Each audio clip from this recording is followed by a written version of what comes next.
Hello, my name is Tanja Behrendt. I'm working at COAST, Center for Environment and Sustainability Research at the University of Oldenburg. And today I would like to talk about water and climate in coastal regions. Water is an important resource for survival on the one hand, but it's also an important economic good and a production factor, as well as in the habitat. Therefore, it's a basic element for every development on the globe.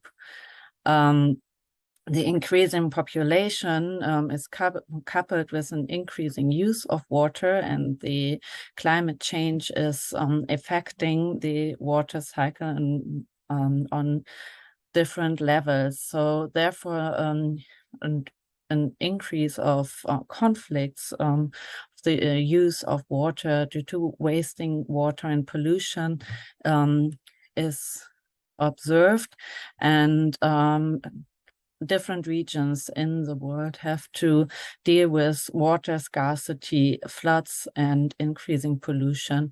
And so therefore many challenges are arising for economical, ecological, and social developments in the world. This is true not only for coastal regions, but in coastal regions where the sea and the land meet, this gets especially important.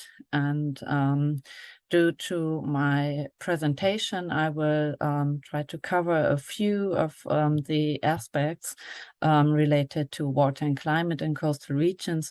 There's, of course, a lot to talk about, but I will concentrate on some main points. So as we are living on the blue planet, one could say that we might have enough water available, but actually most of the water is salty water in the oceans and seas, and therefore not directly usable for us. So the water that we would like to use for drinking purposes, for industry or irrigation and agriculture, need to be fresh water. So there is fresh water. 2.5% of the available water in the world is fresh water, but that is actually frozen, so in ice sheets. So therefore also not available for users. And 0.5% of the water in the world is actually available for our usages. So mainly in groundwater storages and so in so-called aquifers, and a large amount is also in the flow, more or less, in rainfall. And there is also some water stored in surface waters like natural lakes or artificial reservoirs, as well as rivers. And this water, of course, doesn't stay where it is. It always changes its position and also its availability, so within the global water cycle. So for example, the salty water, which is not usable for our purposes, might evaporate and going back as rain onto the land, and then it will be transported and collected in surface waters, therefore it gets available again for human uses, or it percolates and will get to the groundwater resources, and therefore also available for human users. And the humans, well, they, of course, use the water and redistribute it and pollute the water resources So this affects on the one hand, the drinking water supply. So, for example, people have to deal with water shortages, but it also affects the different ecosystems which are depending on the water, as the usages of water affect the quantity and quality of the water, which is then maybe not available anymore for different ecosystems. Additionally, humans induce climate change, and the water cycle is highly related to the Earth's climate system. So the energy which we receive on the Earth by the sun will be stored and transported also a lot within the water cycle. So, for example, the evaporation of water and condensation within clouds is also one of the heat transportation processes that we find in the Earth's climate system. The atmosphere and the ocean play an important role in transporting not only water, but also the energy. And so therefore, coastal regions where land, oceans, and atmosphere meet is a region where the different effects of climate change are highly visible. So if there is more energy coming in than actually emitted by the Earth, which is happening with increase of greenhouse gases, which holds the energy back in the Earth's system, then the whole climatic system is accelerated. So that means that there is more energy in the ocean currents, in the winds, and also in the water cycle. And so therefore the global climate as well as the local climate is affecting the water cycle in many ways. In coastal regions, humans experienced a lot of the dependency of the water, the available water and climate in the past. So there have been climate variations already in the past, which led to a variation of the sea level, for example. And so within the last some 1,000 years, as we can see here, where its global mean sea level in the last 800,000 years is displayed, so that within the last some 1,000 years, the sea level rose over the time, so which led to different coastline in the North Sea. So about 10,000 years ago, the North Sea coastline looked like this, and only due to the increase of the sea level, the North Sea developed as we know it today, with the coastline, which is displayed here in dark green.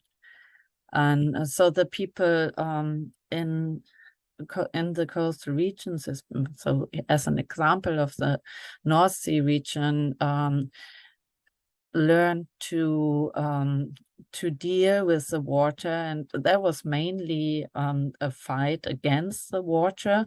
So they created structures which looked like this, with a complicated dike and drainage system to protect their productive areas and settlement areas, by including these different water channels and ditches and tidal channels along the coastline, as supported by pumps, the people were able to protect against seawater on the one hand, and also to remove the surplus of water from their lands. And they realized a landscape which was not too wet and not too dry, so which were then and to realize a good place for agriculture, where to create productive areas and to provide people with their goods.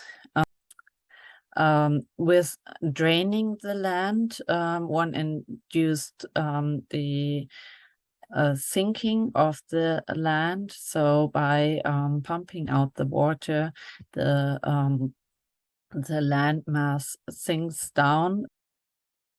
So coupled with increasing sea level, a sinking land surface, of course, increases the drainage demand, as the imbalance between the water levels on the one side of the diking system and on the other side will be increased, and therefore more water need to be pumped off. As I already mentioned, in the coastal areas in the North Sea regions, the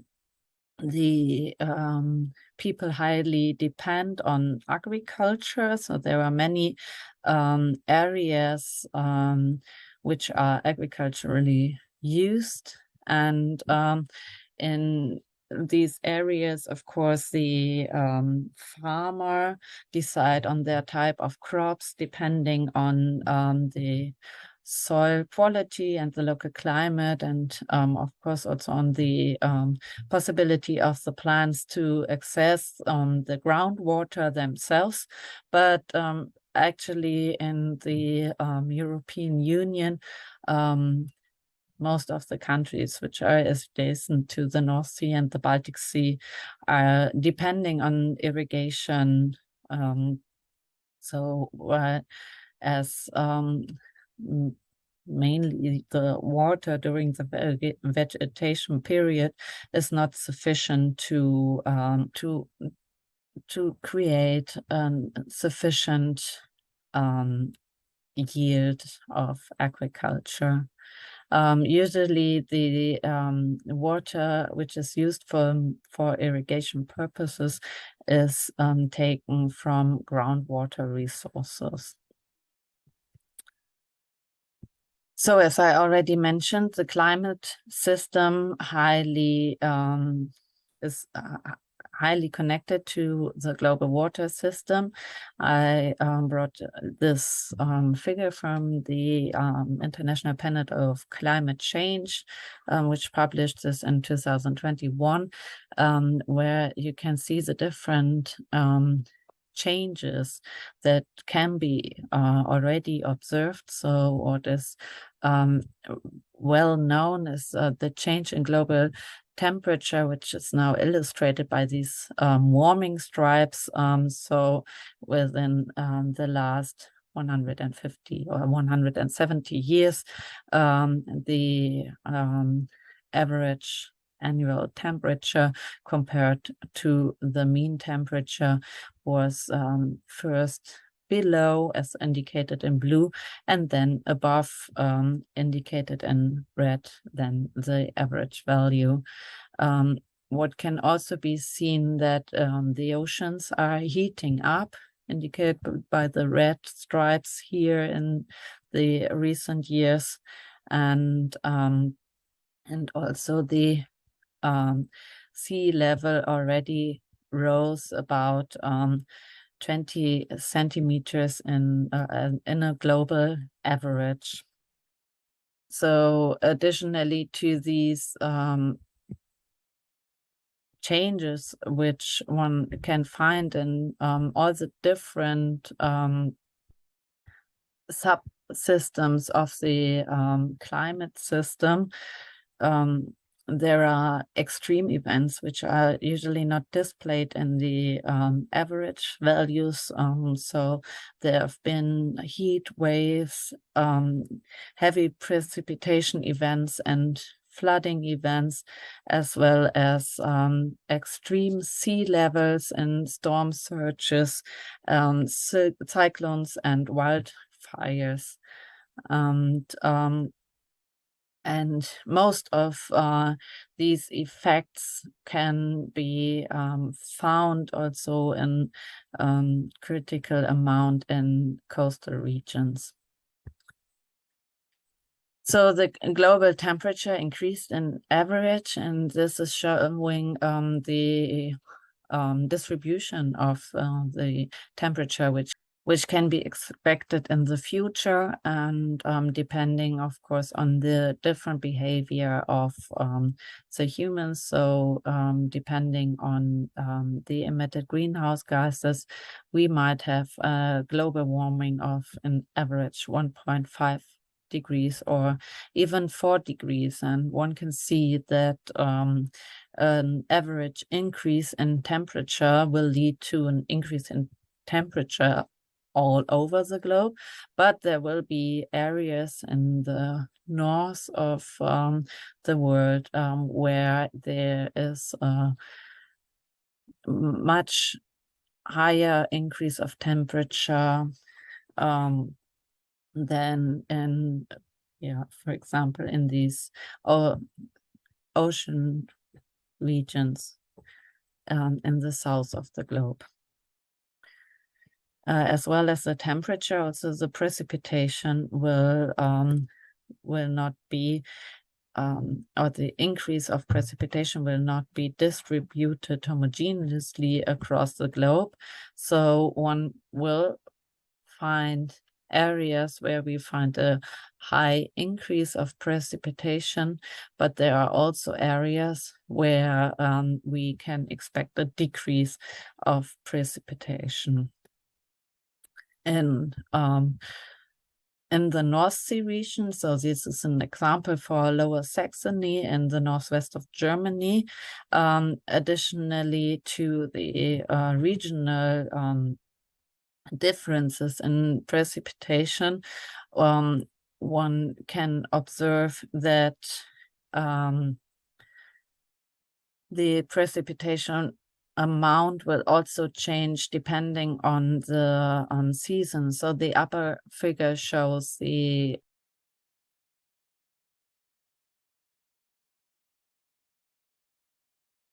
precipitation that can be expected between 2070 and 2100 in summer, and the lower figure shows the same for winter compared to the current situation. And the orange areas, in the orange areas, the amount of precipitation is expected to decrease, and in the blue areas it's expected to increase. And so one can see that in all areas in summer there will be an decrease of rain, or there will be less rain, up to 20% less rain in specific regions. And in winter, we expect up to 50% more rain in this region. This has, of course, effects for the region. So it will probably lead to droughts in summer and floods in winter term. This is not only due to the climate change. There are also other human activities which foster this effect. So, for example, deforestation, wetland degradation, and sealing will also increase the effect, which can be climate induced and might harm the land in future. So therefore, there is a high need for improving the current water management, so to improve the usage of water and to decrease the waste of water, for example, by reusing or cascade using water on different levels, depending on the specific need for the usage, how clean the water has to be for using it. And one probably need to get away from the traditional water management, from avoiding flooding and draining the land fast to get the fresh water back to the sea, and so to waste also the fresh water by getting it back to the salty environment. And so this can be done, for example, by longer retention of the surface water and rewettening of landscapes. And this, of course, has to be combined with an improved flood protection, as we are expecting a sea level rise. We also have to adapt our flood protection strategies. And this needs to be combined with these considerations of how water can be used in a more wise way in coastal regions. One have to consider that groundwater needs to be rebuilt or recharged, and this needs a certain time and can only happen if we don't use all the water which is available on the surface. So otherwise we induce a sinking groundwater level, which also introduce different problems in coastal regions. And so we, on the one hand, of course, we need to take care that we don't use more water than is actually recharging the groundwater reservoir. But so therefore we maybe need to reduce the amount of water used, but we also might improve the groundwater recharge that we have, so that we probably need to unseal our surface so that more water can actually percolate into the groundwater. Another option could be an artificial groundwater recharge where appropriate. So as a summary, as I already mentioned in the beginning, there's a lot that one can talk about concerning water and climate in coastal regions. During my presentations, I wanted to show that the situation that we find in the coastal regions is depending on the past. So there have been natural processes forming this structure of the coast in the past, and there have been human interventions already over a long time in the past. And these, of course, had environmental impacts which are already there today. And one amongst others is climate change, which has to be with which we have to cope right now. So climate change will introduce a sea level rise, which we face. We have to consider that there will be more severe and more often floods and droughts events, and so this has effects on the water resource. And so certain adaptation strategies need to be developed to face the different future scenarios which we can expect. So I thank you very much for your attention.